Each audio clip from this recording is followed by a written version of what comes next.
Election strategist जिनका नाम मोहतरम प्रशांत किशोर है, वो एक जर्नलिस्ट को बिठाकर 10-12 जर्नलिस्ट को बिठाकर कहती हैं कि बंगाल में मुसलमानों के साथ अपीजमेंट हुआ, यानी उनकी खुशामद हुई, और यह फलसफा रहा।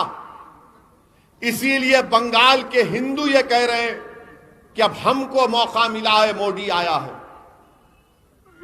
आप बताइए कि मुसलमानों का अपीजमेंट कब हुआ?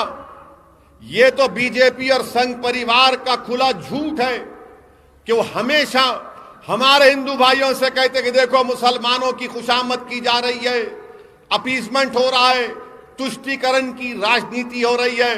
मैं चैलेंज कर रहा हूं, किसी भी एक जगह पर आ जाओ, मैं बताने तैयार हूं कि हमारे वतन अजीज के इंडियन मुस्लिम्स का अपीजमेंट नहीं हुआ है, इंडियन मुस्लिम्स का एक्सप्लॉयटेशन हुआ है। इंडियन मुस्लिम्स का अपीजमेंट नहीं हुआ है, इंडियन मुस्लिम से डिस्क्रिमिनेशन हुआ है। इंडियन मुस्लिम से अपीजमेंट नहीं हुआ है, इंडियन मुस्लिम्स को बर्बादी के दहाने तक पहुंचा दिया गया है। इंडियन मुस्लिम्स का अपीजमेंट नहीं हुआ है, इंडियन मुस्लिम के छोटे बच्चे और बच्चियों को स्कूल का ड्रॉप आउट उनका मुकद्दर बना दिया गया है। इंडियन मुस्लिम से अपीजमेंट नहीं हुआ है, इंडियन मुस्लिम्स को एब्जेक्ट पॉवर्टी में गुर्बत उनका मुकद्दर बना दिया गया है। इंडियन मुस्लिम से अपीजमेंट नहीं हुआ है, इंडियन मुस्लिम से पॉलिटिकल डिस्क्रिमिनेशन हुआ है। अगर डिस्क्रिमिनेशन नहीं हुआ तो बताओ, भारत की लोकसभा में इतने कम मुस्लिम एमपी जीत कर क्यों जाते हैं? अगर डिस्क्रिमिनेशन नहीं हुआ तो बताओ, भारत की जेलों में दलित और मुसलमान और आदिवासी अपनी आबादी से बढ़कर अपनी जेलों में क्यों अपनी जिंदगी को बर्बाद कर रहे हैं? अपीजमेंट अगर हुआ है, अगर कोई कह रहा है आ जाओ, बैठकर सामने सामने बैठकर डिबेट कर लेंगे, सिर्फ 5 मिनट के अंदर तुम अपनी चप्पलें बगलों में रखकर भाग जाओगे। मैं दलाल के साथ तुमसे कह रहा हूं। मगर अल्लाह अकबर, सुनो, ममता बनर्जी भी ऐसी करते थे, सर पे ओढ़नी ओढ़ लिए। अल्लाह अकबर। अब बेचारा मुसलमान, अरे बोला ना, बोलिए अल्लाह अकबर, बोल, बड़ा खुश। अरे देखो भाई ममता बनर्जी बोले। बास जज्बाती मुसलमान आंख में आंसू लाके क्या बोले। एक बार तो उनका वीडियो मेरे को दिखाया, उन्होंने बोले ला इलाहा इल्लल्लाह मुहम्मद रसूलुल्लाह। अब हमारे लोग, मियाँ कुछ दिख रहा? कुछ भी नहीं दिखता बाबू, ये खाली आपको खुश करने के काम है। अब रमजान आ रहा, हर आदमी इफ्तार की दावत, अब तो बीजेपी भी कर रही है। ये हमको जरूरत नहीं है इन चीजों की। हमको जरूरत क्या है? हमारे बच्चों को स्कूल, हमारे बच्चे बच्चियों को कॉलेज, हमारे महल्ले में पीने के पानी की लाइन, ड्रेनेज की लाइन। इंसाफ की जरूरत है, इज्जत की जरूरत है, ताकत की जरूरत है।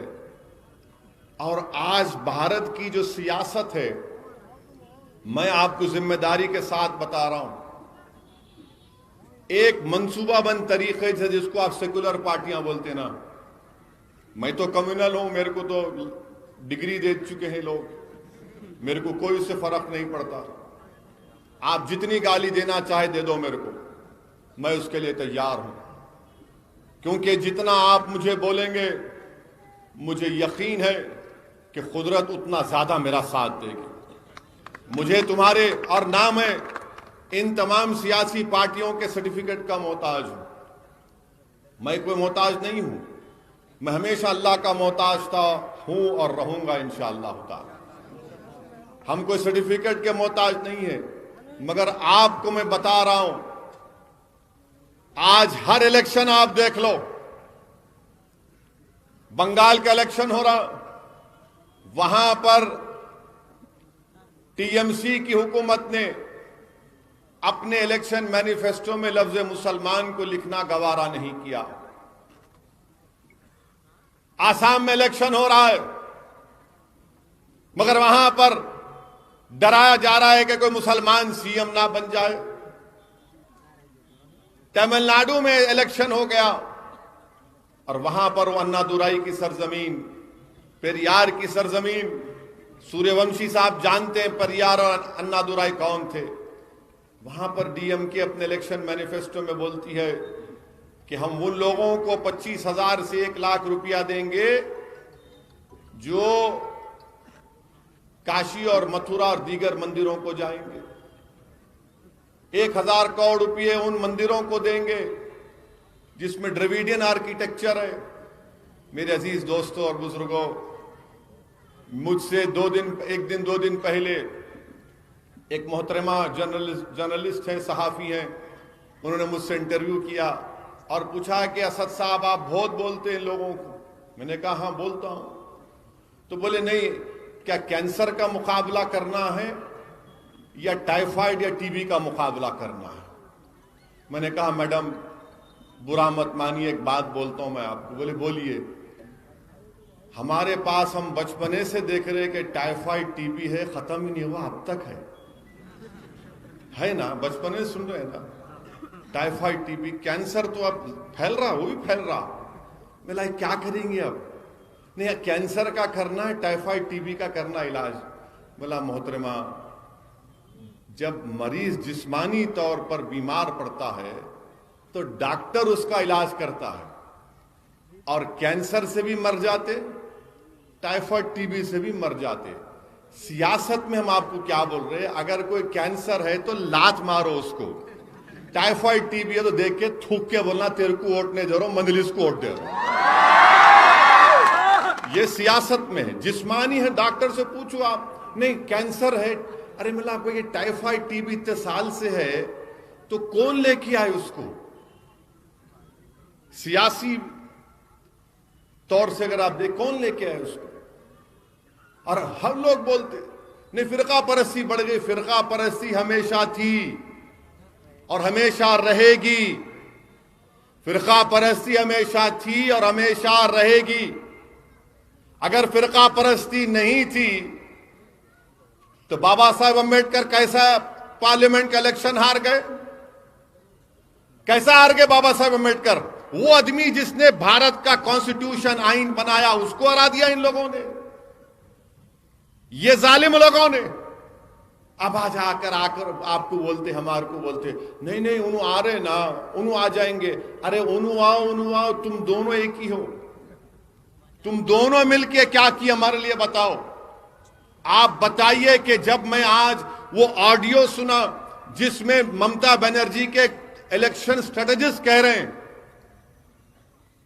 कि मुसलमानों से अपीसमेंट हुआ, ये फलसफा है।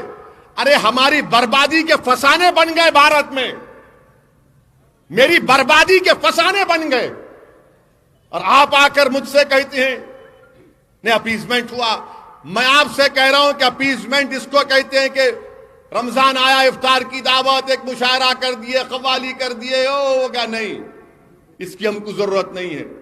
मैं उन नौजवानों से अपील कर रहा हूं जो मेरी बात को समझ रहे हैं, उन बुजुर्गों से इल्तिजा कर रहा हूं, हमारी मां और बहनों से गुजारिश कर रहा हूं जो अपने घर में बैठकर इस दीवाने की आवाज को सुन रहे हैं। याद रखो, अगर आज आप उठकर अपनी जमात को मजबूत नहीं करेंगे, अगर आज आप अपनी आवाज को मजबूत नहीं बनाएंगे, अगर आज आप मुत्तहिदा तौर पर अपने वोट से अपनी पार्टी मजलिस इत्तेहादुल मुस्लिमीन को कामयाब नहीं करेंगे, अगर आज 2021 में इस मुल्क का दलित, इस मुल्क का मुसलमान, इस मुल्क का आदिवासी अगर मेरी इस बात को नहीं समझ रहा है तो याद रखो नुकसान हमारा होगा। फिर रोकर शिकायत करने से कोई फायदा नहीं, हमको मुत्तहिद होना पड़ेगा। डरने और घबराने की जरूरत नहीं है। हमारी जिम्मेदारी नहीं है कि हम फिरका परस्ती को हराएं, जिम्मेदारी उन लोगों की है। अगर आज 306 बीजेपी के एमपी लोकसभा में है तो क्या इसका जिम्मेदार मैं हूं? बिदर से 2 मर्तबा बीजेपी का एमपी जीत गया तो क्या इसके जिम्मेदार आप हैं? क्या आपने बीजेपी को वोट दिया था लोकसभा के इलेक्शन में? कितने लोगों ने वोट नहीं दिया? हाथ उठाओ। डरो मत। कैसा जीता उन्हें? कैसा जीता? मैं आके बोला था ख्वाब में, मैं उड़ के आया था। कैसा जीता उन्हें? सोचो आप, हंसने का नहीं है, एक पैगाम और फिक्र लेकर जाओ। कैसा जीता वो? क्यों जीता वो? इसके जिम्मेदार आप नहीं है, इसके जिम्मेदार कांग्रेस पार्टी है, इसके जिम्मेदार कुमारस्वामी की पार्टी है, वो जिम्मेदार है। तुम अपने लोगों को नहीं रोक सक रहे, अपने वोटर को। यहां के दूल्हे भाई की तलवार बन के हमको बता रहे, वहां नहीं रोकते जाके।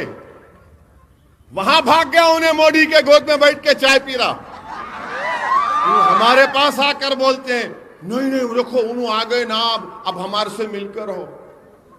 अरे तुम लोग उसको जिता रहे, हम नहीं जिता रहे। आपका वोटर भाग गया उधर, उन्हें आरएसएस की चड्डी और पैंट पहन के भाग गया। हम तो नहीं गए। मगर नहीं, आप लोगों सेकुलरिज्म को जिंदा रखना। अरे हम खुद मर जा रहे ना, कितनों को जिंदा रखेंगे आप? कितनों की गुलामी करेंगे हम? मिलत टाइम्स को आपकी जरूरत है, हमारी आप माली मदद करें। हर महीने सिर्फ 100 रुपये और 1 साल के लिए एक साल सिर्फ 1000 रुपये। रकम भेजने के लिए यहाँ दिए गए फोन पे, गूगल पे और पेटीएम नंबर का इस्तेमाल कर सकते हैं।